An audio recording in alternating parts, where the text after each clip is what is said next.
Welcome back to Bazaar. I'm Eco, and today I want to do an overexplained run for Mak, specifically for Life Conduit Mak.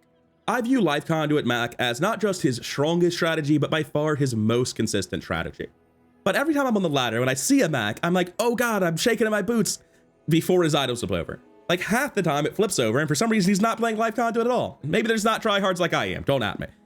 But like 40% of the time they flip over and it's a Life Conduit build, and it's kind of a scrappy, terrible Life Conduit build. And 10% of the time they flip over and I get absolutely demolished. But it's not like 1 in 10 Maks or 1 in 5 Life Conduit Maks are high rolling Life Conduit.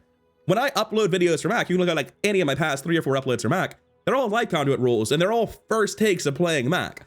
It's incredibly consistent to force Life Conduit and do disgusting things with it. So since I don't see much of it on the ladder, I'm gonna do an overexplained run for specifically Life Conduit Mak. But honestly, you don't have to go very far out of your way to force Life Conduit. If anything, I'm pleasantly surprised when I find myself able to do anything else and justify not going into the thing. Life Conduit is stupid consistent, stupid powerful, basically guaranteed 7 wins, and very, very often 10 wins. Let's get into it. Let's start talking about it. Now, this first part is probably not controversial. We're gonna go income start. 12 gold, 2 income for Mak when you have cards like Peace Rot to generate so much income over the course of a game. When you need to find so many things to trigger your quest, it's just pretty obviously insane synergy with Mak's pool of cards. Ayla is not the shop we're looking for. I would say that I would probably only ever consider Ayla on the first shop, and normally in this circumstance, I'm like, oh cool, first shop Ayla. I'm gonna go there, hope to get some stuff for Magic Carpet and play Magic Carpet again. It's been a while. I know Magic Carpet can still go big, even though it's been nerfed a lot. I wanna see how it does. I personally don't think Magic Carpet is worth it, and I might in a real game choose to bypass this shop and force for Life Conduit. But here, I'm going to take 4 gold every time, because the point of the video is Life Conduit, which I cannot find really any support for at that store. Here, we're going to go for Kyber Drone for Trained. You can find slow synergy and use Life Conduit to keep you alive while you kill them with Trained. Banana Bull has nothing for us, because we don't heal as Mak, we just regen. Hanti Komodo has nothing for us, we don't shield as this character. And you beat Kyber Drone with an empty board, but since this is a non-violent protest that will take about 35 seconds to get through, I'll be editing to the end. I'll also take a moment to remind you that you can sub to the channel for more daily content just like this. And if you could drop a like on the video, it really does help me get more traction, help the channel grow, and I really do appreciate it. Kyber's down, and Eel Talisman is not bad at all. It's not what we're here for, but it's also not terrible. Nitsworth is pretty rough if you're not specifically trying to force file launcher things on day 1. He's basically expensive Andy on Mak. We're gonna go Lost Crate. It's an econ event, but also it could be a Life Conduit. It also has the chance, like this one, of being a lot of very good items, whether they're generating economy or just powerful items on day 1, and this is sort of both of those. And on Pip, we're pretty much always looking for poison or regen skills. Here we got Final Dose, we're very happy to take it. Now, if our last shop was Curio, we'd be in a bad spot. Unfortunately, our last shop is still Andy, which means we cannot see a Life Conduit day 1. We saw no middles, no JJs, nothing that can sell it, but that's fine by us. No Kinas either. We do want the Noxious Potion because it is a potion to trigger multicast here. Durable is generically good day 1. Venom, I'm torn on. If I find a weapon, Venom is playable. I got the cash just to hedge for my second hour. I want to take it. Let's see what's on my second page. We have Fungal Spores, no weapon. We also have no potion and no reagent, so we can't get the second multicast here, unfortunately. So we're gonna take Smelling Salts to speed it up, Fungal Spores to buff it. That's the best we've got, unfortunately. It's not a good board, but that's the best we have with the shops offered to us today. And even then, this can still win on day 1. It's a decent, respectable amount of poison. Double checking. I don't want to sell Eagle Talisman. It's very unlikely that this will crit, very unlikely that this critting will be the difference in winning or losing. I would rather save it for something that's more permanently on my board. This will relatively quickly be relegated to a stash item. Why must we do this? Anyway, getting into our fight, I think that Mak can do much, much worse than what I'm doing. We're looking at Nightshade, Philostone, Sleeping Potion. Unfortunately, Sleeping Potion will be targeting my Aludel. That might just be enough to lose me the fight. It is also a silver. Oh, when you use a small item, heal. Well, that's gonna kill me then. I did not realize he had gold starting skill Small Refresh, which is double triggering his Nightshade every time Philostone goes off. We 100% lose that then. I think without the gold starting skill Small Refresh, we probably win that in a tie, but that is rough. It's fine though. Day 1 is an RNG fiesta for pretty much every character and every strategy. Going into day 2, we don't want to get an item. We have great economy. We don't want to go to Eli. There's no potion that really makes us much better. Obviously, we want a potion to make this better, but we'll find one eventually. We're going to Fens. The 5% regen, 5% max health, 5 regen is just a huge boost defensively. No leftovers. My kind of Middle, you finally showed up. This is one of many shops that can sell you what you're looking for. Now, Eternal Torch and Idle Decay are the burn and poison equivalents of Life Conduit, the regen relic. I don't think either of them hold a candle to Life Conduit because both of them are slow scaling offenses basically. And as a result, even in like the best case situation where you're running Idle Decay with a self poison build that does good self regen and a lot of poison procs, they never have defenses good enough to keep them alive reliably. Whereas Life Conduit will single-handedly keep you alive through pretty much anything, and then the rest of your build just needs to find a way to convert that regen to damage or kill them through some other skill combination.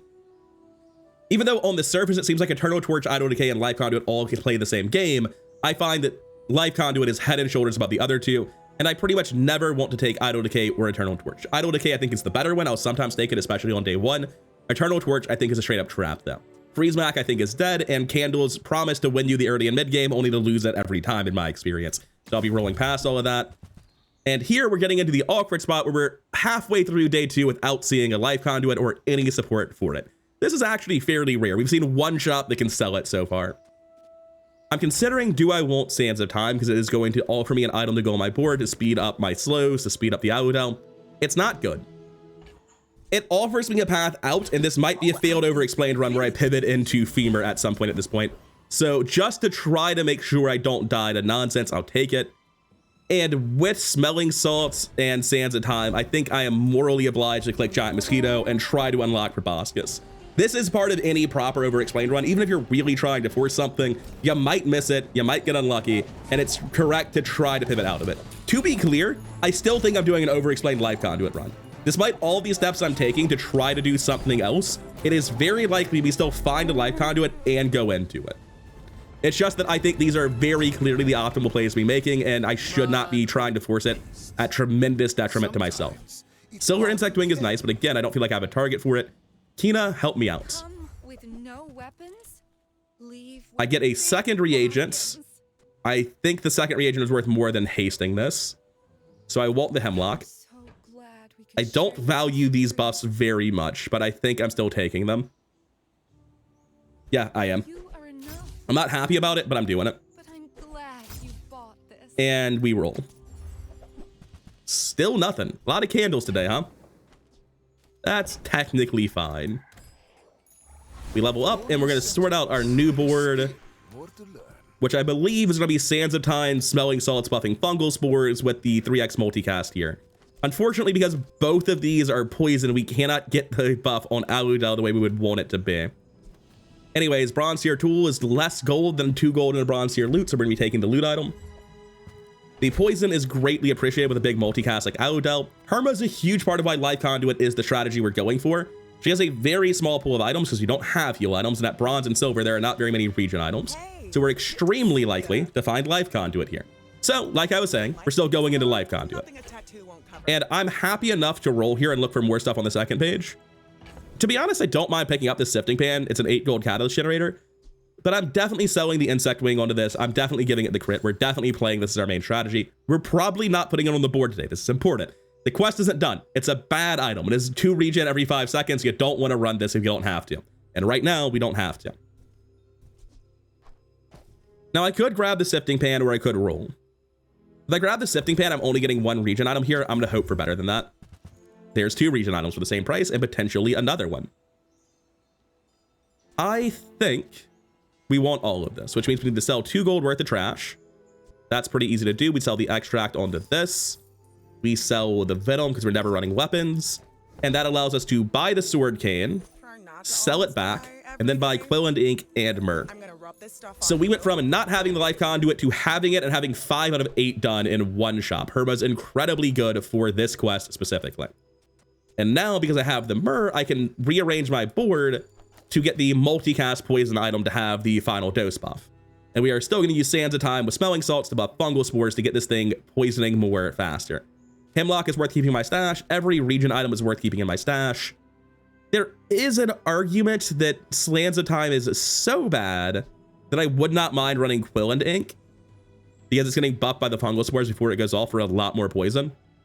I actually like that argument. I'm gonna bring Quill and Ink onto the board. I'm gonna bring, is 3 burn worth 1 second on the regen? I honestly don't think so. This will deal 6 damage, but eventually Philostone will heal for more than that. And if we're winning slowly. So I think this board is better. Rather than getting 1 more second of fungal spores haste, I'm just gonna have more items benefiting from it because it's still going off the first time before Aludel, before Quill and Ink. That's what really matters. I could also run Hemlock, just not even worry about the smelling salts, and have the Hemlock get buffed by another 3, deal 5 more poison initially. The second time this goes off is at 14 seconds. I would need this to be hasted by 2 seconds, and I really can't make that happen without sacrificing a lot. So I don't think there's a point to haste here. So I think we're actually just straight up strong for day 2. We're obviously not favored into like any sort of crazy weapon Vanessa, but into most Vanessas, I would say we're probably winning. This is a lot of poison. Not great defenses, but we do have a Finn's Big Bite for base regen, which matters a lot on day 2. Silver Katana, Silver Grindstone on on the bayonet. That makes more sense. That is a very scary katana. That's a lot of damage. I think we kill first, but it will come down to RNG on crits, I think, and he's gotten several. No, we're just okay. Oh, is it guaranteed? I thought it was before that fall, eh? Yeah, we're good. We're good. And I think that was actually like slightly above average crit RNG from him. I saw 2 crits. With these numbers, I think that was above average crit RNG. But yeah, we claim a win, and we probably have Life Conduit finished on day 3. So that's very, very good. Andy all but ensures that happens. I think it's correct to go to Andy. Level 4 guarantees I get a Life Conduit to silver. So yeah, I have to go to Andy here. Smelling salts to silver is a big deal. It means I can basically full haste up time with 1 item, and we need to roll here and look for regen items, and we only hit 1, unfortunately. So we're still 2 off, and we're dead broke. We do have a lot of catalysts though, which is nice. B1, B2, you say. So B1, B2 currently goes on to Life Conduit, but that's our level up reward anyway. If we're upgrading something else, it's either Aludel or Sands of Time. And Sands of Time is not particularly incredible. It's probably something we're not going to be running and actually just going to sell at a loss of 2 gold eventually. So I'm probably upgrading Aludel with it, unfortunately. And since I haven't done the quest, it doesn't matter if I upgrade this before the fight. I'm not going to be able to get the regen scaling in the fight, so it's not going to solve the second quest. And because I'm currently running the Aludel, I can't transform the Myrrh either. I'm just sitting on these catalysts. I can transform the Hemlock, which is nice, but yeah, we're going to do B1, B2. We're super broke. It's the right thing to do. I'm not thrilled about it. We'll get our guaranteed upgrade on Life Conduit in a second. We do not beat Hoverbike Hooligan. Frost Street Challenger has a very slightly more average gold than Tempest Bravo, and that's basically what I'm deciding based on. They both have a skill that I have no use for, because I don't run burn items and I don't have freeze items, and I'm probably never doing either. 10% crit on burn items if I get a fiery enchant is genuinely pretty good. And I can't really imagine like pivoting from where I am with the gold I have into a freeze build. So with nearly identical average gold value, I am going to click on Tempest Bravo. I have too much strength for one blade.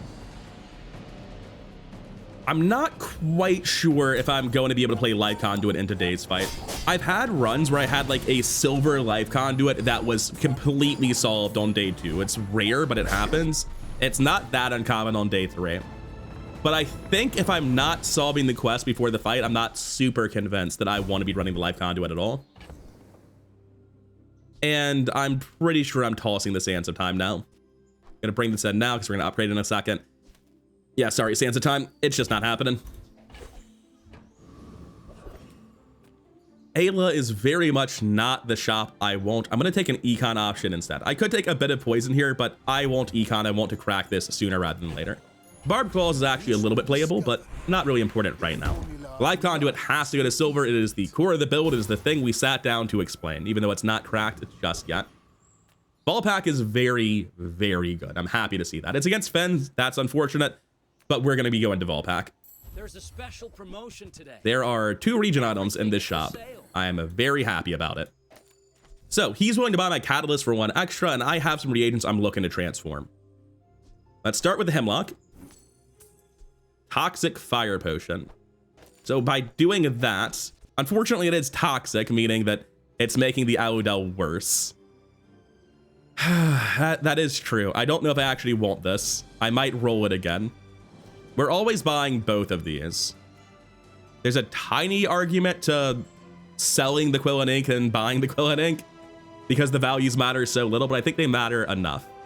Sword Cane's not going to hit our board. That part's for sure. So I can buy the Sword Cane, buy the Quill and Ink. That solves my quest. It'll start scaling regen now. I don't have a lot of regen is the main problem. Venamander might be better than Fungal Spores if it's going to scale the regen here. It's hard for me to say that with a straight face. It really is. I'm definitely selling this back to him. I'm selling in the Barbed Claws. I have the Thurible still in inventory, so if I get a bad roll on Myrrh, it's fine. The issue is I'm potentially creating a situation where Aludel's much, much worse, but I want these enchantments. Do I roll here? I don't think I do. I can't really afford much. I'm just trying to maximize the gold I gain by using my Catalyst now. I genuinely think that Myrrh is a good thing to have on my board right now because it's setting this up. And the heal enchant's never going to be that crazy anyway, so I am just going to Catalyst this again. That's not useful to me. That is a direct improvement over a normal Thurible, to be sure. So I have a Smelling Salts and a Fungal Spores that are both not on my board. I don't have a source of slow, like an incense, which would be very helpful here. I could roll looking for incense to justify running Smelling Salts. It's basically inconceivable that I solved my Life Conduit in my PvP fight today. That's fine. I'm not worried about that. So I want to hold Smelling Salts because it's useful down the line. I want to hold Sharpening Stone because I don't have to sell it yet, and there's no reason to sell something unless you're getting a benefit from it. You should not just be selling things from your stash willy-nilly. You want to hold them until either you're getting a buff that affects your chance of winning a PvP fight or you're getting extra gold like I was on the Catalyst just now. Thurible I care about because I want to cut this damage stuff from my board in tomorrow's fight, for the monster fight I mean, to crack my Life Conduit, so I'm not selling it either. This feels like it should be on my board somewhere. Probably over the Venamander. Yeah, over the Venamander. That's a lot of extra poison. It goes off before the Thurible, which doesn't have a tooltip because it was transmuted. The Quill and Ink, the Aludel, it's a lot of damage. And I don't think it's worth rolling here. All right. It is an undefeated pig. That usually implies showcase shenanigans, though, which I am better against because I ignore the shield. It is not showcase shenanigans. Golf clubs. Oh, my. Is it just Poison Yo-Yo beating people up? It feels like it's just Poison Yo-Yo beating people up. Yeah, that's what it is. Well, I do have a good chunk of regen, but I think I'll kill him first. I'm a little bit spooked, though. He's had more healing than I expected by a landslide. I'm gonna be real with you. I'm not killing him.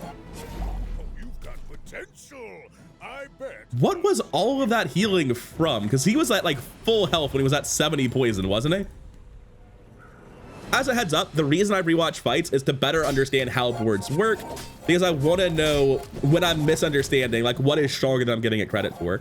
Is it just Bird doing crazy numbers? It looks like it's just Bird doing crazy numbers. Just weights going off. All right, fair enough. So he's at 258 health. Was Bird the thing that kept him alive? Pretty sure it was. Yeah, Bird healed for 400. Kinda wild for Bronze Bird with just plus 10 heal and bronze weights to do that much. Do not put enough respect on Bird's name these days, apparently. But yeah, just bullying people with Toxic Yo-Yo exactly like I said. Nowhere close to killing me without it. It is admittedly a lot of damage. It's just Showcase that Toxic Yo-Yo and Bird are all very, very strong. That's fine.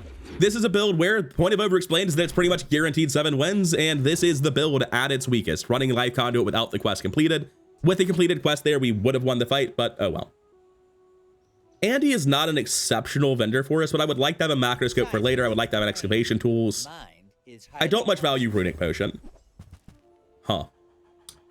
Well, 2 more poison, 1 more regen's a lot. And at this point, we're getting to such a high amount of haste that I can run Smelling Salts without any other support, and it's still very meaningfully improving the build.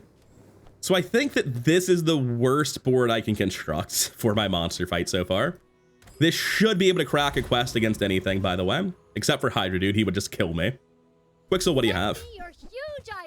Maybe I should have taken Econ here. I can't really afford to roll here. I did Snap Click Quixel, I probably shouldn't have. But I just want the huge thing. Hex is a bit of a problem. That's fine. I'm happy to go to Blood Refrainer. It is not like ideal. I would rather go to a Hex and get the increased gold value, but I need to crack this quest and I can't afford to fight anyone where I'm going to fail to do it. And this guy should live long enough. We do very little poison, but with the earliest ranks of Life Conduit with like silver and an incomplete board, it can be a little bit hard. Here though, we look like we're fine. We do almost no damage. I've had fights where I accidentally killed my opponent with just a slightly buffed Quillet Ink before. Like, that's unironically, Benemander is doing a lot to keep her opponent live here by wasting half of the poison buff. But yeah, we get the Life Conduit completed by sandbagging. Anytime I say sandbagging, what I mean is I'm actively lowering my power for the purpose of gaining some sort of benefit by being weaker in a fight. Anyway, having this completed massively improves our survivability. It would have been enough to beat that high roll pig, and it will be enough to beat a lot of high rolls in the next couple of days. Do I care for Curio? I think this is my best board right now. Fungal Spores for all the same reasons involving the volleys on these cards. Smelling Salts for 3 seconds haste on my main defensive condition. And I don't have as much regen as I want. We're still relying on Allodale for offenses, which is really not what you want to be doing. I'm not going to go to Curio because I really want to go to a different store instead. And to that end, I'm going to come here and take a tool item. I can't imagine a shield or a weapon being useful for my build. Hourglass isn't great either. When you heal or gain regen, gain 3% crit chance, huh? This is one of the better items for this build. Right now, it's just giving us a bit of crit chance. It can give you truly outrageous amounts of crit later in the run, especially if you build into self-poison. Kina, do you want to help me build into self-poison? Not on that first page, she doesn't. And not on this second page either. There is like some synergy between Combat Medic and Palanquin, but it's very, very slow, especially at silver on both. I could buy Tome of Yaham with the intent of transforming Myrrh tomorrow for 5 base regen. I don't really dislike that. I think 5 gold for 4 regen at least is not bad. I am going to do that. I'm not doing it now because it would cost me this reagent. And if it doesn't transform into exactly a reagent or a potion, then Allodale gets really, really weak. I lose 2/3 of its poison output. So I'm just saving it for tomorrow. And I don't think there's an argument to hourglassing anything here, unfortunately. And I don't much care for the tier of Myrrh either. That's relatively unimportant to me. Years when you are dust, I will remain. I should warn you. I kind of think my previous opponent would beat 2 of this guy based on the fact that he was as strong as he was. He's up 200 health. He must have only gotten a bronze knee brace yesterday. Snow Globe, no freeze skill, just sort of a pile of random cards. He's kind of just not doing anything, which means we automatically win. With a ton of builds like what this pig is doing, he simply can't ever kill us. This will never scale up enough to deal meaningful damage. And as a result, we will eventually kill him in Sandstorm because we'll have more than our life pool in regen. We are countered a little bit by shield builds at this point in time, but generally shield builds will die to the Allodale, so it's not the biggest deal. And the reason I say we're sort of countered by shield builds is because shield builds are one of the only things that beat us in Sandstorm in the early game, and very, very few things that will actually one-shot you before like day 8. We have a good bit of time before we have to really figure out offenses. Right now, we just get the Life Conduit online as quickly as possible, and that's going to win most fights. Don't need to sell the Catalyst just yet. I was about to do it, but I realized we might be able to do it at Volpack or Barcoon for a little bit of extra cash. And Andy's not really the shop I want, if I'm being honest with you. Incense isn't bad. I would not mind Incense to get way more Smelling Salt triggers and more regen procs for Life Conduit. I also want Macroscope for future combos, and I also want Excavation Tools just to speed myself up in the current situation. But I'm also very, very broke. Yeah, once I sell this shit, I won't be, but I'm fairly broke. And I'm going to take a small down weapon because these small items are really not the things that open up future paths for me. Sure. Hopefully we're selling that relatively soon. I really don't want that on my board. Silver tier items, there are plenty of those that I want. It is a bit of a crapshoot though.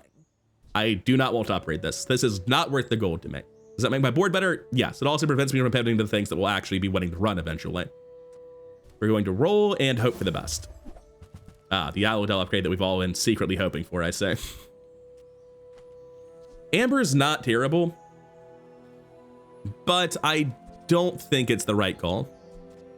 With a gold Smelling Salt, it's a lot better than it would normally be. I kind of want to float that Amber. I'm going to float that Amber. I think it's actually fairly strong. If I drop Allodale, it opens up 4 board slots, and that makes enough sense to me. As for our monster fights, this guy has a ticket. I'm clicking on him immediately. That's the actual thought process. The Temple Expedition ticket is on average such a massive hit that it's better than anything else could offer you. So Expedition ticket gives you a very good shot at getting a second enchant of Fiery Poison or Obsidian, basically 100 gold. And then in addition to that, there are other things in the fight which can be hits like augmented defense and weaponry, but for this character, for this build, it's really just the ticket. These are kind of misses on Mak, especially augmented defenses, but augmented weaponry is not great in region builds either. We're here just because the ticket is that strong, and we're lucky enough to get one. Hot damn.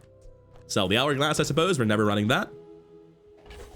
So on day 9, we can expect a power spike rather obscenely, and oh hey, would you look at that, it is Barcoon here to buy our catalyst for extra money, and hopefully sell us some self-poison nonsense. This first page really isn't helping us out very much.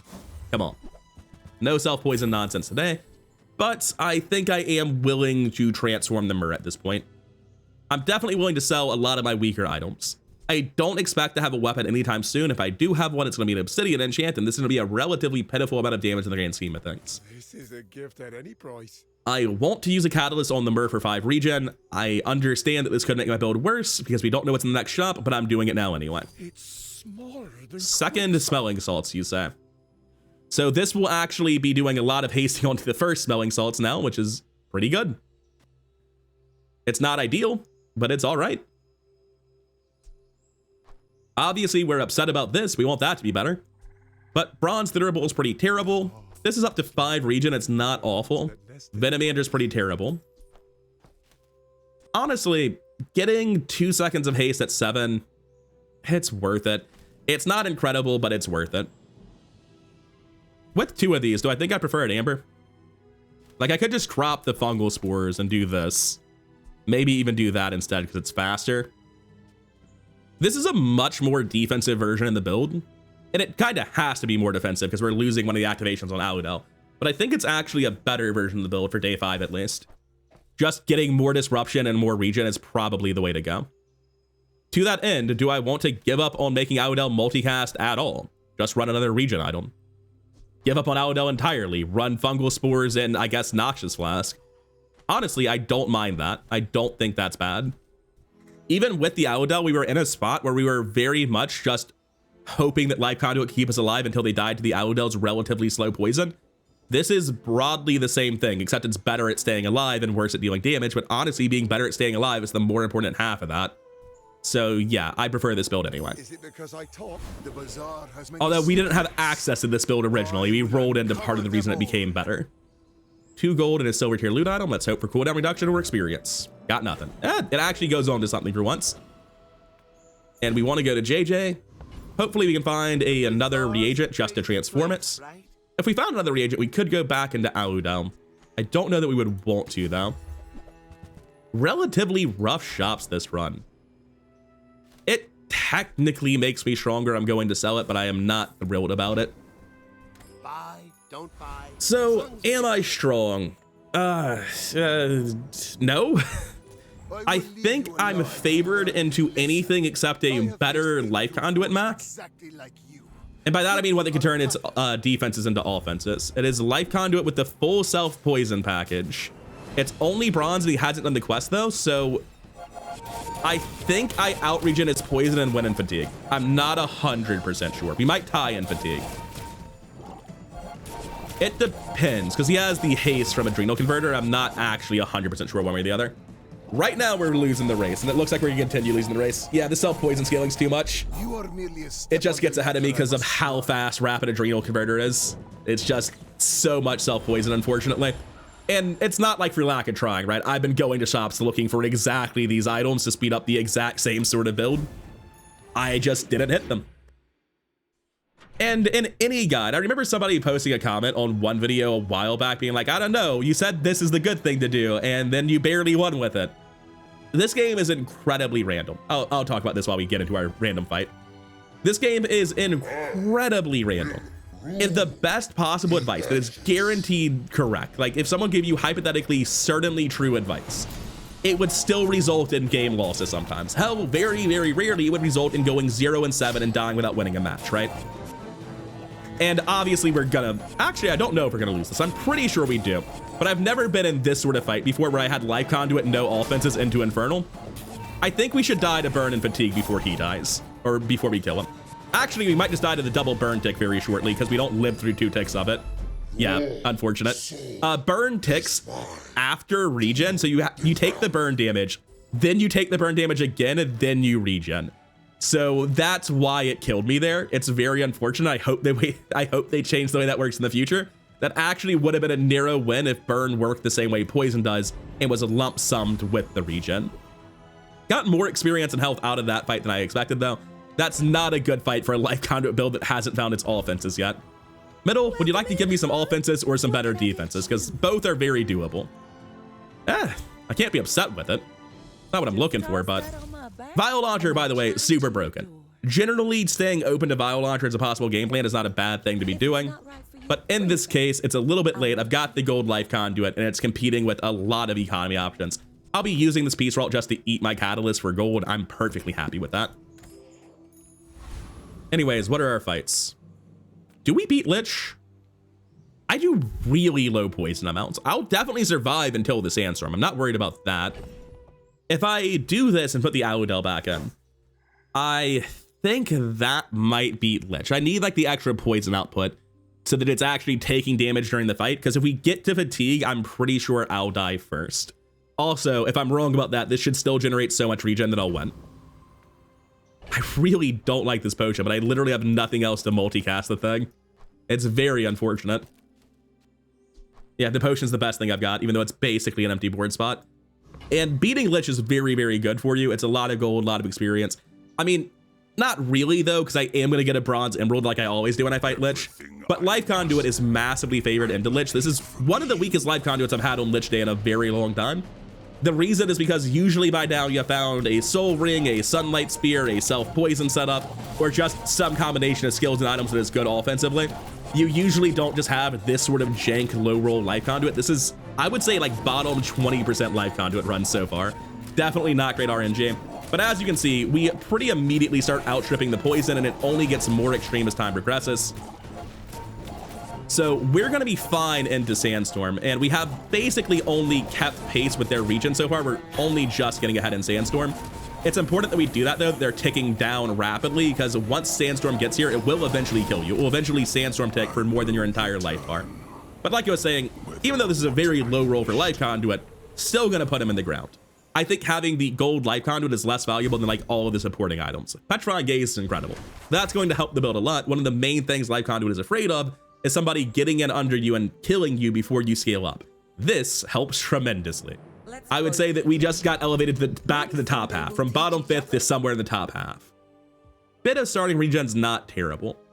Right now, we're looking at 16 starting regen. And again, I'm afraid of people getting in under me, but I think there are way more powerful skills than this. I'm also moderately poor until this starts eating my catalyst. I'm torn if healthy lifestyle is good enough. I think it is. I'm not going to roll off of that. I can do much worse.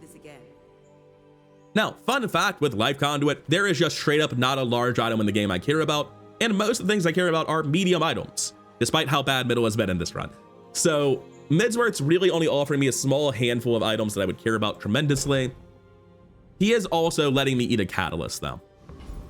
And those small items aren't nothing. Things like Macroscope and Incense are pretty good. There's also an Amber here. Hold up, can I switch into that pretty much entirely? Do this, buff the slow duration, permanent haste. I think it's good enough. I'm gonna take it. I think this is a good start to a slow section on the board. Having full haste uptime on Life Conduit is a big deal, and I think with gold, incense, and smelling salts, the Amber is worth the slot. And if it's worth the slot, it's worth the upgrade. I don't think I'm ever going to be using this second smelling salts at this point. It just doesn't make a ton of sense. I can just do that and haste the incense too. I don't know why I forgot about the noxious potion being on my board, right? It's not a very good item without the Aludel that it's multicasting. So we're basically only killing with fungal spores on Quillen Ink and toxic Thurible, which is very, very weak offensively. I could roll just for the possibility of seeing exactly and only Soul Ring. in which case I would need to sell this, which is losing 4 gold a day, so I'm gonna pass on that. That was a very good first page, though. Kina, help me out. The peaceful, Nothing. punish the war. The pig is here. He's finally showing his face. This is one of the many ways you can go into regen and really speed up your life conduit. It essentially turns all your non-weapon items, read all my items, into regen items. It also turns my opponent's non-weapon items into regen items. So yeah, it's very good. I would hazard a guess that it's much better than the Thurible and the Philo Stone. I'm still not thrilled about my main offense being Fungal Spores, Quill, and Ink, but we are going to be favored into any weapon build now, other than one-shot weapons, of course, but those really aren't weapons, those are just one-shot builds. We're gonna sell the Thurible, start grinding through this other nonsense. Pig means that our defenses are rock solid now. We have a lot of disruption, great regen, incredible regen even. It's just the offensive portion of the build that's really lagging behind, especially for day 6. But it's not until like day 8 plus that I start being super worried my opponent's going to one-shot me. Let's see what our opposing Mak is up to. If you knew my true purpose, This is the first day of the run where I'm like, all right, the build's actually doing stuff. It's not doing what I want it to be doing, but we're finally back on track. Boiling Flask, Obsidian, and Macroscope. What are we doing? I'm actually a little bit confused. Are we just like throwing moderately large amounts of poison with a Boiling Flask? Is that the whole build? Because that's not gonna kill me. Also, the slow output's very good, isn't it? And yeah, he can't come close to killing me. It will be over eventually. This Macroscope is dealing more poison to him than it is damage to me. Fungal Spores onto Wild Quill back into Obsidian Macroscope is a pretty funny counter. Most fights are not ending in 20 seconds. That was pretty uniquely bad Intimate. Checking recap though, 3,000 regen in 20 seconds, 25 slows in that same time span. That's pretty solid. If we can just find a better offensive setup with those 2 item slots, we'll be in a really good spot. Here, going into shops, I'm probably selling the Tome of Yahan relatively soon, so I'm gonna eat my Catalyst first. I'm trying to maximize the gold I have at every shop. To that end, I have no space for chocolate bars, no space for gumballs, and I need to eat things, so I'm going to Ayla, even though it's a very bad shop for me. Hello, Gold Vial Launcher. It's nice to see you. I'm still not doing it. We're doing Life Conduit things today, and I think this would be a crazy spot to transition to the Vial Launcher, even if I weren't forcing Life Conduit here. I'm gonna leave. There's really no weapon I care about. JJ, can you help us out? first, profit 10. Idol of Decay, huh? You absolutely can use Idol of Decay alongside of a Life Conduit, but generally speaking, not in a build like this, and self-poison specifically. Usually the way you end up in that spot is you start off, you find Idol of Decay in the first shop, and in the first couple of shops, Idol of Decay is worth buying. Any early game poison item is good enough to win the first 4 days or so. So generally, I have found myself in spots where I use both of these, but this is not a spot where it makes sense to try to incorporate Idol of Decay at all, because like the only poison I'm doing is these 2 items. It's not gonna trigger very effectively. Ouroboros, when you poison, gain 2 regen. This could be very good with Life Conduit in general. And the reason for that is because Ouroboros combos very well with Rapid Injection System, which is self-poison when you use adjacent items and then poison your opponent when you self-poison. So essentially, you'll just get tons of poison triggers to trigger Ouroboros. It can be very good. I might even be willing to bank this in my stash in most circumstances, but currently we don't poison very much unless our opponent's a weapon build, in which case we're probably favored anyway. Oil Lantern is actually a form of offense. When you gain regen, charge this 2 seconds. This is itself a non-weapon item, so it will gain regen when it goes off. All my other items are relatively fast, especially with all the haste I'm getting out of these smelling salts. So I have to imagine that we're going to be getting a lot of burn and having a better build running this Oil Lantern. So I'm going to pick that up, and now we're going to make the decision of whether or not we can justify spending 8 gold and 2 stash spots on Ouroboros. I can sell these 2 and pick up the Ouroboros. How do I end up transitioning into Ouroboros after that? I'm not entirely clear. Because we would need to find Rapid Injection System, but that still wouldn't give us offenses. We're several steps away. We're not that wealthy. I'm not going to pick up an Ouroboros here. Slow skills, freeze skills, gold tier skills. I do a decent chunk of slow to the point that the slow crit scaling and slow freeze are both pretty big hits on Lumbra. And Orland's probably going to give me a lot of misses that requires me to roll at least once, and I'm fairly broke right now. I actually want to go to Lumbra. I think I'm pretty likely to get a big hit on the first page. Well, likely or not, I didn't, so we need to sell things to get there. Goodbye, you two. I've been waiting to sell them for a while. We have slow freeze and we have hardly working. This is one that's very important that I'd forgotten about. In this case, that all eventually turns into speed on the Life Conduit, either charging the incense, putting haste on Life Conduit, or charging the Life Conduit directly. The haste is probably direct overkill. Once this goes off a single time, we have 9 seconds of haste, immediately followed by another 3. So charging the incense isn't the biggest deal, but it will still disrupt my opponent. And charging the Life Conduit's obviously very good. Hardy working can be insane later on, so I'm very happy to take it now. I actually do think it's better than a 2-second freeze. Now, we already have our ticket, so the normal thought process of automatically click ticket no longer applies. That said, I don't even know if I beat Annex Trooper. I'm pretty sure it'll one-shot me before it burns to death. That dude scales incredibly quickly, so I'm going to go after treasure turtle for the highest average gold value anyway. Yeah, I think that's correct. And this will give us a chance to see how much burn we're really doing with the oil lantern. I think it's quite a lot, to be honest with you. I haven't seen oil lantern Life Conduit in a week or two, so I'm kind of forgetting how strong it is. Yeah, that's pretty fast. It's not like an incredible burn build, don't get me wrong, but compared to Quill and Ink fungal spores, we're at 200 burn in under 20 seconds. This is tremendously better than what we were doing. We were right at 240 burn as the rope comes down, which happens at 20 seconds. That is rock solid. That's about 10 burn per second. It's gold, can't be upset with it. Sterling is here, but what to do with the guy? I am not wealthy now, but after tomorrow, we'll be going to the expedition, so I'll be wealthy relatively soon. Upgrading this smelling salts doesn't really matter, because this is already going to slow 3 times, haste 3, that's full haste uptime, ignoring the smelling salts. So I don't need to upgrade my second smelling salts. Upgrading the pig is 1 regen and 1 poison, just not a big deal. Andy's not super important for me. I think I just upgrade Peace Ralt here for economy over the next couple of days. It's kind of weird upgrading Peace Ralt for economy towards the end of day 7 with a temple ticket, but I am quite poor right now. The poison vendor. Well, yeah, there's some very good stuff there. Let's go to poison vendor. This is not the very good stuff. Is it worth 8 gold to roll here? That's the real question. I would have 11 gold left after selling the turtle shell. That's enough to buy rapid injection or adrenal converter. If I saw both, it would be enough to sell something on my board and buy both. Fine. I don't see either. Toxic Tomb of the Ancients, though. This has double its 0 poison. I tend to think Tomb of the Ancients is pretty underwhelming. It's a 7-speed item, which is just not good in the first place. And then it takes up so many board slots, and there are so many powerful synergy pieces on Mac. Like, look at this nonsense brick of slow items I have on the right. This was a fairly terrible Nightshade, which is not uncommon, to be clear. Well, I'll be on my way to tomorrow then. I'm going to move this over so that the catalyst will spawn in the correct position tomorrow morning.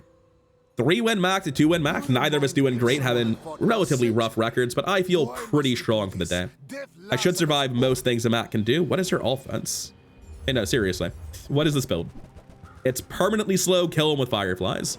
I have memed about this in the past. I've said you can generally tell if your build is better than your opponent because if they're running fireflies, your build is better than your opponent's. Let's see if it holds true yet again. I suspect it will. As far as Firefly's builds go, this one's pretty good. He's got excavation tools with gold sands of time, pretty good haste up time, although questionable positioning. I get why. He wants the earrings going off to speed up sands of time. But yeah, we just 2,500 regen to tank through everything, no problem. Only got up to 100 burn by the end of it. Just grossly outperformed. You can't build around Fireflies. They're not a real offensive option. I hate to say it. In his build, they managed to do the same amount as my oil lantern, but his build generated a lot of slow and my build generated 2,000 regen, which is basically the entire problem with Life Conduit being kind of overpowered. It's not going to be a healthy thing if builds reliably overcome Life Conduit. It's this thing that needs to get toned down. But as long as it's broken, I'm going to make a guide on it. Anyways, coming into day 2, there are no large items I care about. There are no chocolate bars. Like, I don't have room for them. I could make room. I could sell the quill and ink, sell the turtle shell, get chocolate bars, eat them with the Peace Ralt. I don't feel like I have the money to justify buying the good chocolate bars, to be honest with you. I'm going to hold both of these through the temple. It's literally 6 income. I can't justify getting rid of it. Normally, if I have like a silver Peace Ralt, I'll end up selling it on day 9 just because I don't feel like fiddling with my economy, but this is so much economy, it actually can impact stuff like Nufus, enchanted vendors, and pearls. Going eating contest for economy here feels so greedy. I've got the petrifying gaze, I'm doing it. Like, I just don't have good economy for the rest of the day. I'm gonna go big bite here. I can't justify going to like one of the worst possible shots for this build. I will take the 5 regen, 5% health, and I'll take a silver loot item as well, just because the other option does basically nothing. Oh, you might have noticed in this run, I never even look at the leftmost item. It's almost always worse than just getting the loot item in terms of economy. And unless I'm desperate for a very specific archetype of item, it's always gonna be like get a friend or get a tool. And I just don't, like, the odds of it being relevant are so low that I always take the guaranteed better econ. In this next fight, I'm gonna be going Cosmic Rock. I think that Burninator and whatever the other guy was called, I forget his name, are both worse than 2 chances at 4% CDR. I also don't mind 12% crit. I don't mind when you crit hates because I do have scaling crit chance. I think that there are just like 4 fairly major hits on Cosmic Rock, and most builds are interested in coming here. Even if all you care about is the Feather and Keen Eye, you still come here every time. Even if Keen Eye is blocked because you have like a bronze Keen Eye, you still come here almost every time. It's a very good fight. Cannot overstate just how good gold feathers are. Unfortunate. Gonna sell another chocolate bar and pick up the 4 gold drop. It's Andy, but I would like to eat some things and look for excavation tools and macroscopes. Nothing on page 1, nothing on page 2. Damn shame about that. Neither wealthy nor wise, huh? It's the last hour. I'll save the chocolate bar and try to use it instead. JJ, what do you have? You got hands. JJ's got hands. Cool. Good luck with that, buddy. I think that Nightshade at this point is going to be better than Oil Lantern. I do want to grab Venomous Dose. I don't think I'm going to be using this, but just in case, I want it in my stash.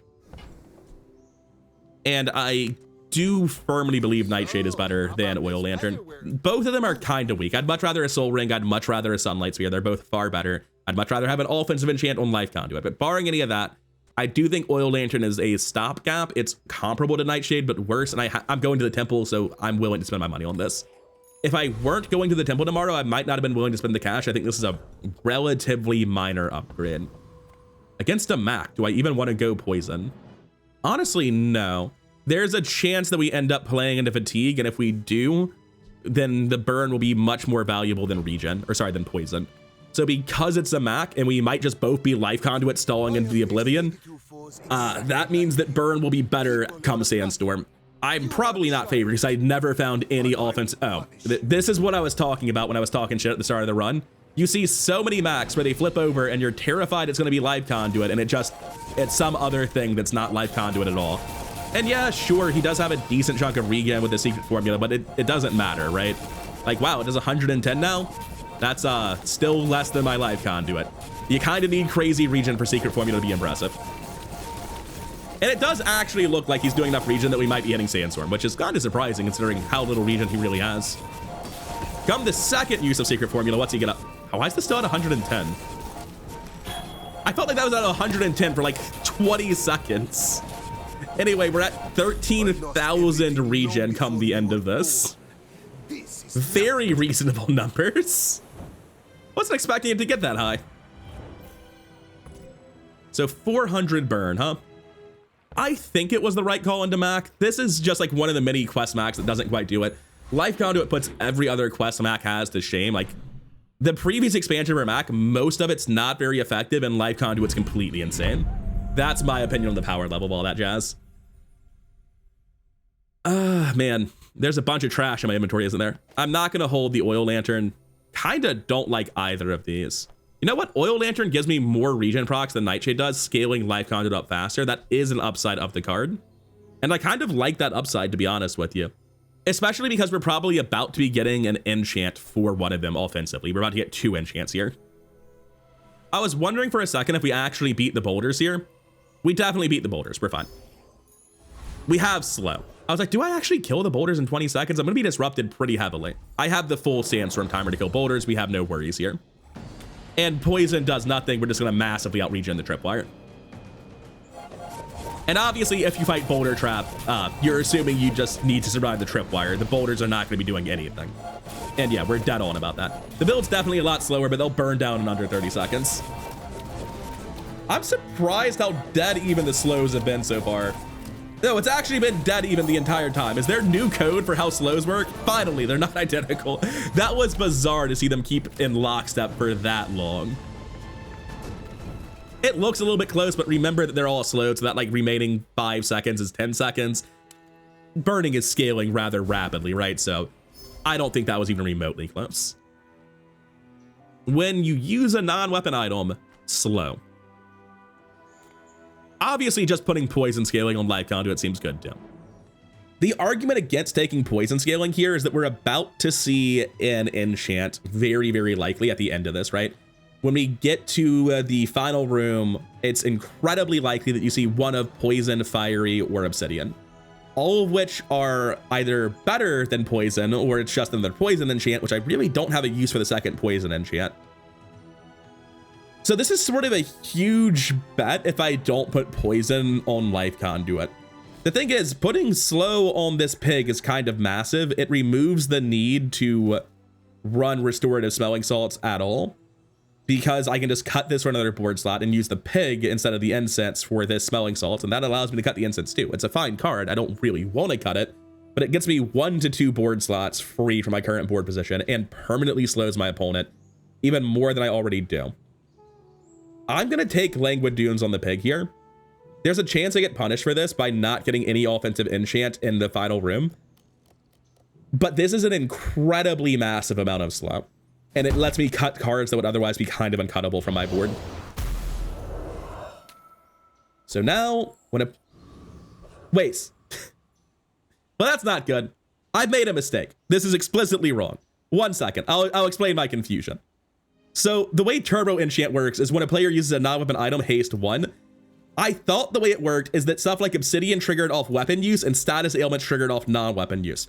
The way it actually works is very specifically turbo, restorative, and shielded trigger off non-weapons, and then everything else triggers off weapons, because I guess heavy and icy are conceived of as being offensive in nature, and only the defensive things are triggered off non-weapon use. Well, that'll teach me not to double check how enchants work and assume that it's the exact same as the haste enchant.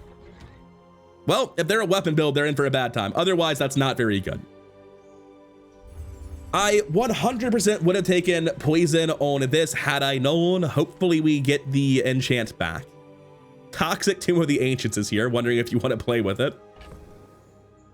Still no, actually. I'm not super interested. I appreciate the gold, I guess. It's just a very slow item, and its poison values will never be that impressive. Here, I'm going to hold on to the Sharpening Stone for just a little bit. It might be useful with an Obsidian enchant, however little use it might be. I'm gonna go Green Heart Guardian. It's just because I know I beat this one. I've got the slows off of the pig targeting his only active items, and I also have enough regen that the Poppy Field will never kill me. I'll be so amused if somehow I'm wrong and this guy blows me up. I'm pretty sure this guy just totally incapable of being strong though. The first two are so weak, but Komats is so strong that every time I come to the temple fight, I'm terrified. Pro tip, if you're wondering if you beat Komats, just don't click on Komats. If you have any weapons in your build, probably don't click on Komats. He's terrifying. Or she. I've no idea what gender that Sphinx is. Unfortunately, I'm multiple enchants away from Guardian's Fury doing anything. But I'm glad to have it all the same. And we do not hit the enchants. That is rough. We also don't hit the Poison Warden. Do we take Darkstone Engine and gamble? Theoretically, I could reach a point where Darkstone Engine has a 50% chance or more of enchanting the Life Conduit with Obsidian. It probably won't though. Gotta say, this has been a rough experience in the temple. I can sell the ticket now, making room for whatever I'm about to pick up. I won't generate a catalyst today, unfortunately. I can run Blaze Hell Warden as a temporary offensive stopgap, and I kind of feel like I have to. It's obviously not great for haste. Like, I am going to be getting less haste than I used to. This should still be unlimited haste, though. I think I kind of just have to do this. Otherwise, I don't have offenses. It was a rough temple and a rough enchant. Entirely my own fault on the enchant. If this were when a player uses an item slow, I'd feel totally fine, even though I don't have an offensive enchant. But because it doesn't say that, and my opponent's build is not in any way being held down, I'm very worried. I don't think I can justify running Incense here. I need this for the region. I need this for the burn. I need Life Conduit for Life Conduit reasons. I'm hasting the Life Conduit to stay alive until Blazehowl does its job. That looks like where we're at. I can't really imagine running Venomous Dose, so I'm going to sell it to get a little bit more gold. Because I'll be generating a Catalyst tomorrow morning. Anytime now. It is a 5-win Vanessa, which is not particularly impressive. I don't believe they had their Death Enchant, so that's good for us. We're looking at Obsidian Sniper Rifle. You hate to see it. Is Julian here? Of course he is. Well, that probably one-shots me post-Julian, so I'm not thrilled about that. Yep. Well, like I said, you don't really get one shot until about day 9. But then day 9 gets here and you start seeing this sort of shit a lot more often. Kind of unfortunate, but I don't think I was favored today regardless. I did describe this as guaranteed 7 wins, and at multiple points I've said it's been a bit of a rough run, so let's see if we can actually get it to 7. I don't think we're so cursed that we will struggle to hit 7. We can also still totally turn this around with a little bit of luck. Adrenal Converter is here. Am I running it? Probably. Let's pick that up and see if we can't make sense of it later. Mak, crit, poison. Crit can give me another rank of combat medic, which is not bad, but I think I'm gonna go Mak to try to get doubling regen at half health. Hardly working, buffed. The only regen item I have to charge is the Life Conduit. I'm gonna take that. Secrets of the universe will still be here tomorrow. We go to Eli, we generate 6 gold, we get nothing of value, but hey, that's what's gonna happen to get an item too, so I'll take the gold gen. We can help each other. I'm not 100% sure what I can do to fix my current situation. I don't think Eli can do anything, but I have 80 gold, so I'm gonna go ahead and roll. I know it's not. That's exactly what I expected. Nothing. 4% cooldown reduction, you say? I don't shield, so Vulcus and Force doesn't make sense. He also probably still manages to kill me. I don't have any real great offense here. Also, it's probably true that my Oil Lantern is a lot worse than it was previously, huh? Yeah, it's still pretty damn fast, to be honest with you. The Life Conduit's also going off much faster until Hardy Working stops triggering.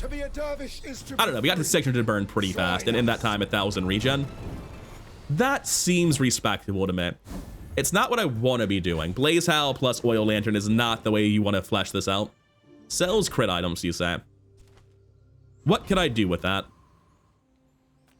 Palanquin Strength Potion Hard Pivot. Nothing on the first page, but maybe the second page is nicer to me.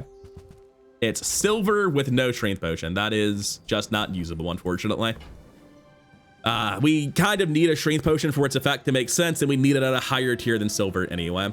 Do I take it in case I see a Sterling? Right now, I have no relevant upgrades if I sell a Sterling. I'm about to just destroy this anyway. I hate doing this, but I'm going to sell the gunpowder and buy Palanquin. If I see a Sterling, it can open a path into a salvaged build. Nufu, I've got money for you. Done. Don't need to see anything else. Give me more Life Conduit charging. Going to sell this now to get the Catalyst tomorrow morning to generate effectively 2 more gold. It is a pig that has died and had a terrible run of it, which is actually terrifying, but I think with Diamond Hardy working and no other region items, Heavy Spirit Diffuser, huh? What's your enchanted item? Honestly, that doesn't seem that bad. Like, it's a lot of scaling, but why am I completely slowed? When you use an enchanted item, slow an item for 2 seconds. Oh, that will slow my board literally forever, but it looks like we're okay. Blazehowl and Hardly Working at Diamond to do some work. Let's take a quick look at the recap. There'll be 6 extra uses of Life Conduit from Hardly Working. So 6 of the 10 uses from this skill. It's doing a bit of work. There's a reason I've been clicking on it 3 times throughout the run. It's pretty much just hard carry from Life Conduit, Hardly Working, dragging Oil Lantern, kicking and screaming over the finish line with the Blazehowl Warden. But hey, it got us to 7. Oh, did it? I thought it got us to 7. Was that only 6? Run's worse than I thought it was. Maybe we can still take it to 7. And then I'll just redirect you towards all my previous successful runs with this for how you can take it to 10. What's funny is as hard as this is going, it's probably just worse than a soul ring. It is forcing Life Conduit specifically to get targeted with Hardy Workings. That is the major upside of it. I'll go to Midsworth. I would not mind at all finding a macroscope to try to set up some pendulum things down the line. Can I justify an apothecary? No, it's breaking the Hardy Working targeting, so I can't really explain why I would want to do that. Well, no palanquin upgrade. Happy to exploit you. Yeah. I always like, wait a second, I'm playing a regen build. And then I remember, but you're not playing a moose staff build. Oh, I bought that small item because I can eat it for more gold at the next shop, which is not going to work out for me because I'm out of inventory space. If I had realized I was about to level up to 12, I would not have done this. Medkit does nothing, so I can eat it for an extra gold, I guess. Do I want to go Kina or do I want to go Nufo? Genuinely, the build is pretty good because of the sort of hardly working loop we have going on here. I kind of want to click Nufo, but I think I'm supposed to click Kina. Make deals, not Breaking out of this with Palanquin would be one of the ways to sort of stabilize the build. Going into a more dedicated poison setup would also be helpful.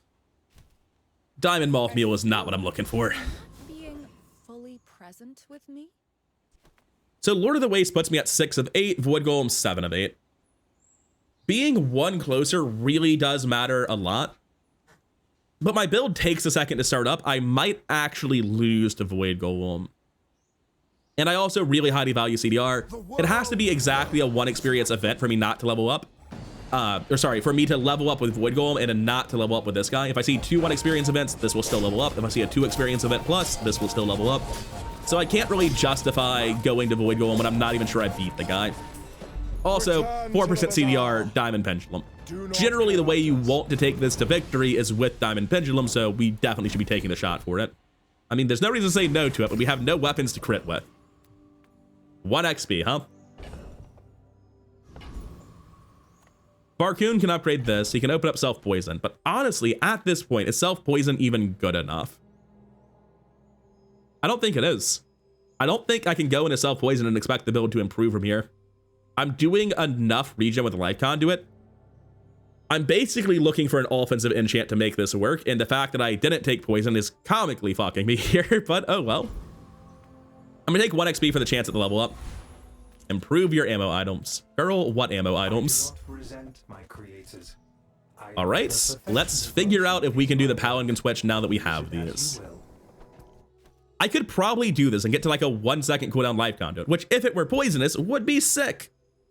But it's not poisonous yet. So unfortunately, this is a Z DPS build, and I kind of just have to assume it'll work if I run this.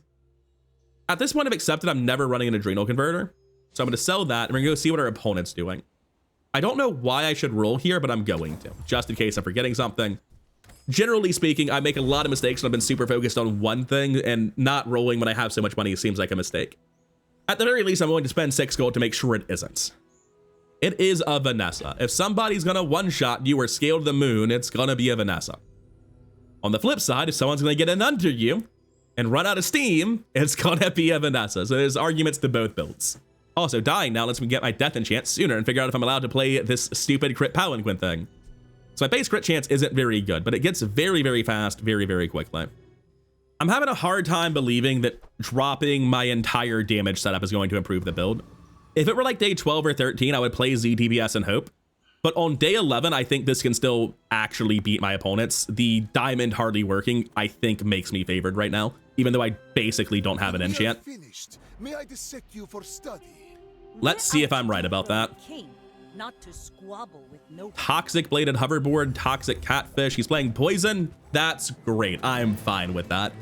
So I'm pretty confident we're going to be fine. Like, obviously, the toxic catfish is quite scary, but we should outstrip that fairly quickly. Maybe not. What happened there? How are we still at 183? What?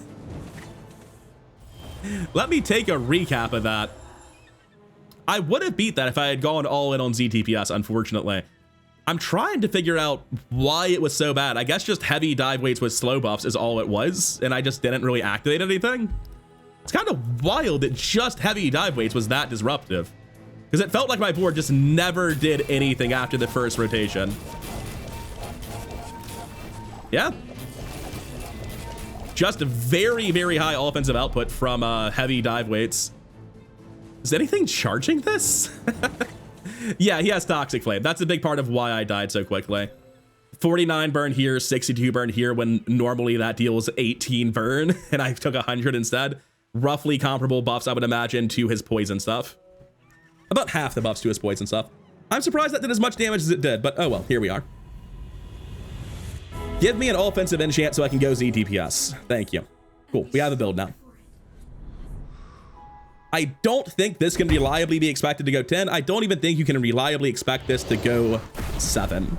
Because day 12 plus is a nightmarish RNG wonderland. Day 1 is super random and the late game is super random. So the weird thing is the pig doesn't matter anymore. Because when the Obsidian Life Conduit goes off, it's going to trigger regen, which is going to be going off non-stop. So it'll be on internal. No, it won't be on internal cooldown. I'll poison myself anyway. It's not a regen item anymore. Yeah, true. Big true. For now, we keep the oil lantern, even though it's not particularly impressive. That does mean that our combat medic is not forced onto this. There's other ways we could run it. Also, do I want 20% crit chance or the diamond version of this? I think Palanquin is generally much harder to find, although I have been seeing aimbot a lot today. I think I need the Palanquin. The additional 20% crit chance on the first couple volleys and the additional 4% CDR are both fairly massive. Barcoon, help me out. Do you have any really small Lifesteal, you say? It does take up the same spot as the haste, unfortunately. And it can crit, so like that's doubly bad. I'm gonna roll past that. Not seeing a lot of good here. Oh, I should have eaten that, my bad. Let's see what the next door has for us. He's gonna yell at me. I can't really imagine a weapon Ada could sell me that would improve my board here. Does Blaze Howl make sense? When you use an adjacent relic, charge this. This gets stupid fast. This can crit. I think Blaze Howl actually makes sense here. I think we run this setup instead. I'm gonna take the help. I kind of don't want to click Void Colossus just because I want to see how the build does, and I'm worried about him destroying something important. I have no hardly working anymore, which actually matters a lot. Like, I don't need Blaze Howl to kill them. The Life Conduit's going to do that. I care a lot about these 3 seconds of charge I'm getting here. And I wish it was more seconds of charge. Against any real opponent, I would probably prefer to do this.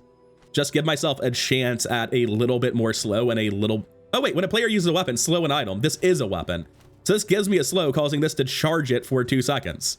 Weird roundabout synergy, but we found it. We figured it out eventually. So yeah, it self-poisoned me, but it also slows and charges the Life Conduit, so it's great.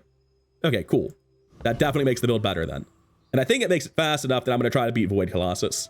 I might lose here, to be clear, but I want the extra experience because otherwise I don't think I'm leveling up. Nope, I'm not leveling up without this experience, and I want that help. I do think I win, though. I've never been in this exact sort of build before, so I'm a little bit concerned. Oh, yeah, that seemed good. That seemed all right. We're only at 400 regen, but that is 4,000 damage as well, so it makes sense. Yeah, I'm happy with that. That seemed like it was a good thing to do. Essentially, for the first 7.5 uses of this, it reduces its cooldown by 2 seconds, which is kind of crazy considering it's to be permanently hasted.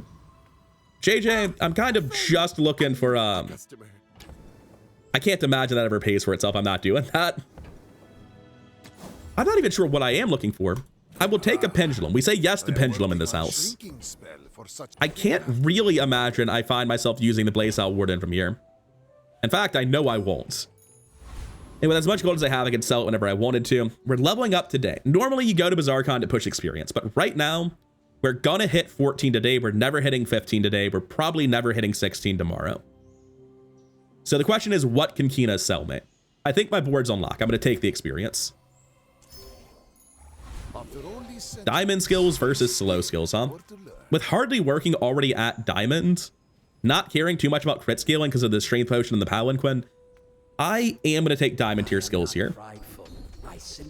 Base 16 crits. Oh, 15% starting CDR, you say? Well, not starting CDR, but something like that. So I only have the one weapon. Yeah, done. All in had a saying. That's more important to me than the crit. This is going to immediately get 15% CDR the first time it goes off, in addition to probably 20, I would say on average 12% CDR as well. Now, hopefully we don't just get bodied here.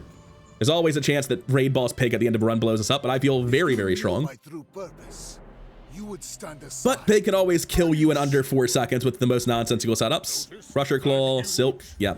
What a surprise. He's trying to one-shot me, and he's got the crit chance to do it. I think I might kill him first. No, the Silk's gonna go off in time. He didn't crit, I win. God, it's stressful. I had to dodge the 22 and the 32, so that's about a 50-50 to die there. You hate seeing Raid Boss Pigs every single time. 1000 regen, 1400 damage. Why is that just not 10 times the other number? Oh, it crits for triple damage, right? Yeah, that'll do it. That's why it's dealing 50% more damage than it is regen, because one's 2x and one's 3x. Forgot I even got that. Good synergy. So with a little bit of luck, we have managed to salvage a relatively rough start and a fairly catastrophic mistake into something relatively strong and getting 7 wins, but we're probably not going 10 repair, just being upfront with you about that. Tina, one of the ways we can go 10 wins, that's not relevant. We don't need any other scaling for damage. We've got what we need. What we need is a macro scope and a pendulum. Honestly, we might already be at the point where a pendulum's good enough if we just had like any fast item, because their cooldown's going down so much that the difference in 1 and 2 seconds is actually kind of academic. But we need like another item to do that, just any other item. And we kind of don't have one yet. Ideally a multicast item, which does pretty much pigeonhole us into exactly macro scope. I don't mind upgrading the tier on Life Conduit at all. It's obviously good if I hit it, but I think I'm better off. Again, I don't think upgrading the pendulum's gonna matter here. I think we're basically the same with the gold and diamond pendulum. It's more about finding the small item I need, which is very specifically macro scope. So I am gonna go Jules Cafe and get starting health to try to minimize the chance I get one shot today. They have the when you shield freeze skill, but I have no shield for it, unfortunately. Very unfortunately. So I'm gonna keep going after the Lord of the Waste, keep trying to get this 4% CDR off of Clockwork Blades. Technically, the Diamond Pendulum does give me a very small amount of start time before the pendulum really pops off. Wow, that's fast when it actually gets a crit on the first hit, though. It does not seem weak at all, but reliably winning on day 15, it is not. That needs like instantaneous startup. And this isn't infinite. This is also luck-based how fast it actually is. So multiple problems there. We have a burn vendor, which I really can't find myself caring about. So we're going to go take our monster fight instead. Keep pushing experience. Sadly, not a fight that can give us anything we care about, though. Yeah, nothing here at all. I guess 10 regen is something.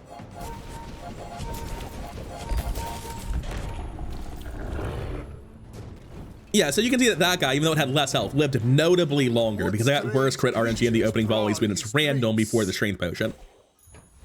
So that's why I'm pretty worried, all things told. Perma has a very good chance of giving me the diamond item, so I'm going here. Oh, hey, Sunlight Sphere, you finally showed up. Good to know that you exist. Not actually relevant at this point. Kind of don't need it anymore. It actually makes my build worse because I can charge it with hardly working. Also a moose staff, another very cool item that I do not need. Are you sure? Well, You're kind of 8-win Vanessa. Usually Vanessa's not one-shotting me before I kill them with this obsidian nonsense that we're doing. But let's see what happens. Darkstone engine. There's no way I'm dead to Treb, right? Obsidian batteries. Funny. I think I'll kill him before. Nope. What actually hit me to kill me? Give me the recap. Who did it? Did they both crit on 40%? What was that? No, play it back. I'm actually confused. Like, it's a lot of damage, don't get me wrong, but it's not gonna kill you. Yeah, he crit 250% to kill me by 500 health.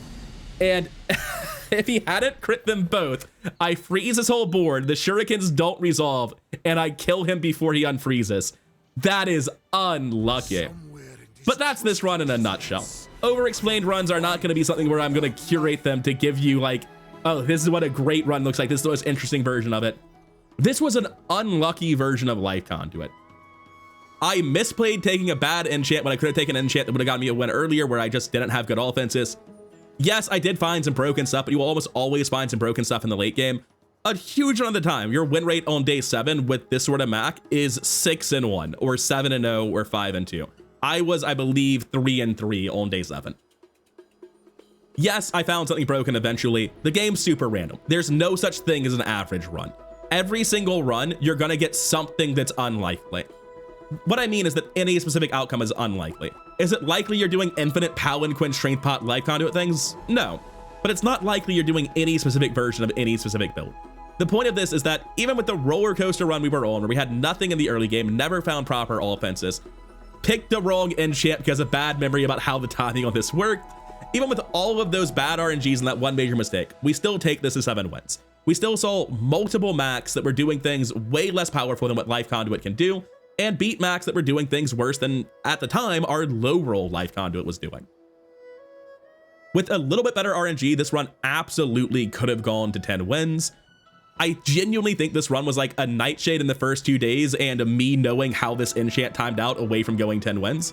It does not take much to push Life Conduit over the edge, and I think this is just about worst case scenario, and it's still getting 7 wins, which is exactly the advertised premise at the start. I think it's insane. I think it's a balance concern. I think it needs to be nerfed. I think everyone not playing Life Conduit is out of their mind, and I think everyone who's playing Life Conduit and low rolling is low rolling so hard that I kind of feel like they're doing something fundamentally wrong. Because this is what I view as a Life Conduit low roll.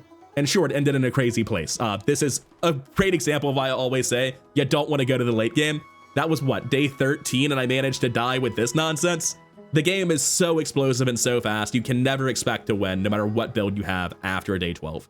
No one is favored after day 12 because the high rolls are so ludicrous. This run did not lose because it was not strong enough in the late game. It definitely was. It wasn't fast enough in the late game. That's part of it, yeah.